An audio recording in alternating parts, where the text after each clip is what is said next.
Hey, coach, so excited you found us on YouTube. Make sure you subscribe and like. Second thing is make sure you go over and check out teachhoops.com for coaches who want to get better. We have one-on-one calls, community, it's resources, it's everything that will take to become a better basketball coach. Less time, win more games. Let me help you do that from someone that's been a nationally ranked coach and done it for 30 plus years. Go over and check it out, teachhoops.com. Let's head off to the video. All right, welcome to Coaching Youth Hoops. Before we get started, hey, how are you? Doing awesome. Before we get started, I'd like to give you a big shout out to our sponsors.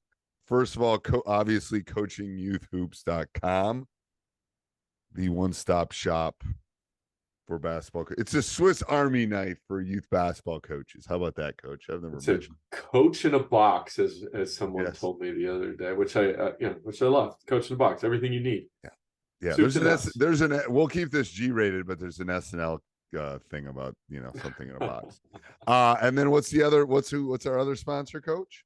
The Basketball Play Creator. So if you head over to the basketballplaycreator.com. I discovered this by a Google search. I was looking for something simple. I didn't need anything complicated to create plays and drills and everything. And this, I found this tool. I absolutely fell in love with it because it's simple. It creates playbooks easily, and I can share those playbooks with players. It's everything you need. I've seen a lot of on our Facebook group, even of coaches, handwritten plays down. I'm like, go to the basketballplaycreator.com and just put it all in there. Then you have it forever, and then you can tweak it as you need it. And you can share it out with your players. So yes. Doesn't have to be on a napkin anymore. Sorry, Marty. Does not be on a napkin anymore. All right. So what's today's topic, Coach? We are going to talk about how to manage the game when you don't have a lot of players. So a lot of times, right, if you're in a rec league or whatever, you start off with it could be your AAU team. You start off with 10, 12 players on your team.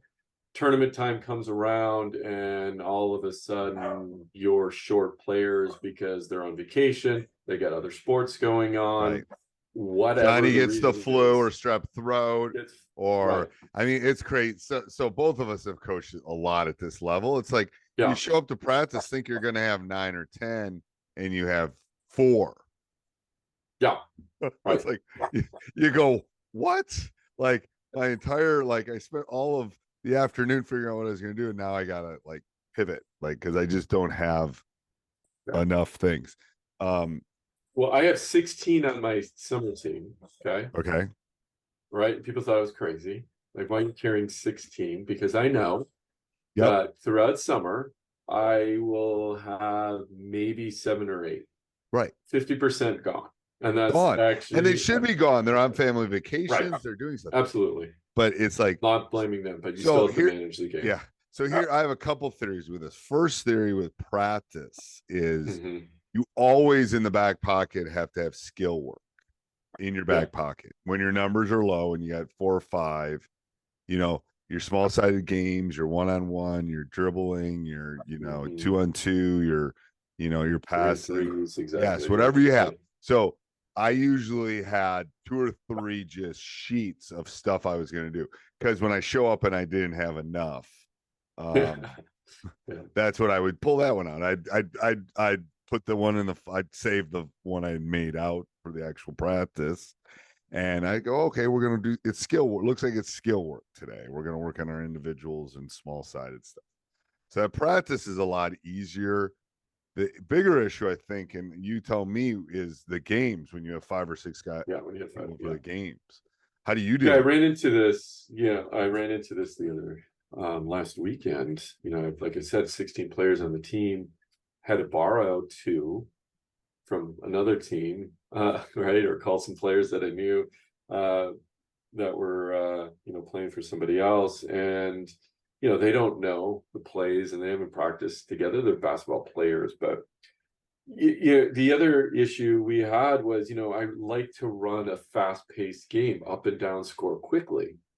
I had to completely trash that idea one, it was 100 degrees outside, and we're playing in a tin can of a gym, so it is You telling me uh, every gym in California doesn't have air conditioning? no, no, No. yeah, no, it's yeah, no, Okay. it was a sauna inside the gym. Oh, I It bet. was unbelievable.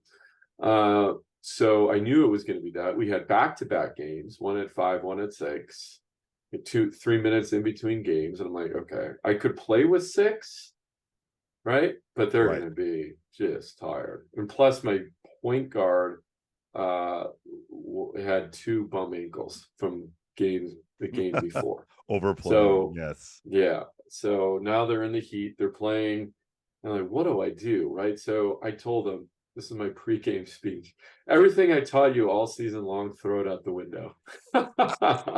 We're going to walk the ball up the floor. Basically, that's what we're going to walk the ball up. Don't worry about scoring quickly. Take time off the clock, pass the ball around, right? All of these, actually, all of the opposite. Okay, the lesson I learned in that, though, and that's what they did. They walked the ball out most of the time, right? If the other team scored, they weren't in a hurry. We did dribble handoffs at the top until so the middle was open. 4 or 5 dribble handoffs, just back and forth, on above the 3-point line. And they executed perfectly. So I had to change my game strategy, and little things, simple things that I knew they could do that was going to preserve as much energy as possible, right, to win that game. Yeah. I mean, I don't know what else you do when you're low. I mean, when you're low number, you use your timeouts to rest. Use all your timeouts, right? Yeah, had to but do it's that. like there's not much you can do at that point. No. Yeah. I mean, Yeah. it's I think you adjusted to that properly. It's like, well, here's what we've been doing and here's what we have to do. And I always use that as a lesson. Like, this is life, Yeah. I woke up and my water heater's not working. I wasn't expecting that when I went to bed. But Right. now what am I going to do? Because I have cold water. It's like anything in life. It's like you show up and you got 6 kids, it's like, Yeah. what it is. Were you in shape? Because that's always my concern when you're short. Yeah, we actually we did a really good job. The other team had 10, right? So they were doing 5 in, 5 out pretty much. We lost in overtime. Our first game was in overtime. We lost by 2 points. So the one we missed a couple layups down the stretch to win the game, but then I thought, are you kidding me? Here we have back-to-back games. It felt like 100 degrees in the gym, and now we go into an extra 2 minutes of overtime, right, in this game. So the kids are already tired. Anyway, yeah. So we adjusted that. I subbed a lot quicker. Yes, Everybody, and I had to be more strategic about my subbing. I had to make sure I had a ball handler on the court at all times, right? So thankfully we had the right personnel to kind of manage that load a little bit. A lot of times, of course, you don't. I subbed every 2 minutes or so, or less even in some cases. And the problem is maybe you pull somebody when they have 2 fouls sometimes, but now all of a sudden it's like you can't, because you only got 1 sub, and then all of a sudden now we got to play some. I don't want to play 4, because I fought so now all of a sudden maybe I got to play some zone. I don't love playing. So I think the pivoting also has to have coaches too, I think. Yeah, exactly. Well, and some of the things, here's the thing. So I knew we were going to be short. And the reason I knew we were going to be short, we use Team Snap to manage our teams, and then they have the availability tab. So everybody checked in, they're going to be in and out. And I try to be diligent with that, with the parents, to train the parents to make sure they check in and out if they're going to be at the games. So if I get to that point where I show 5, I need to go find some other players, right? That could step in. So trying to head it before it happens. Yes, as a youth coach, that's an important thing too. Yes, don't stop it before it's a problem.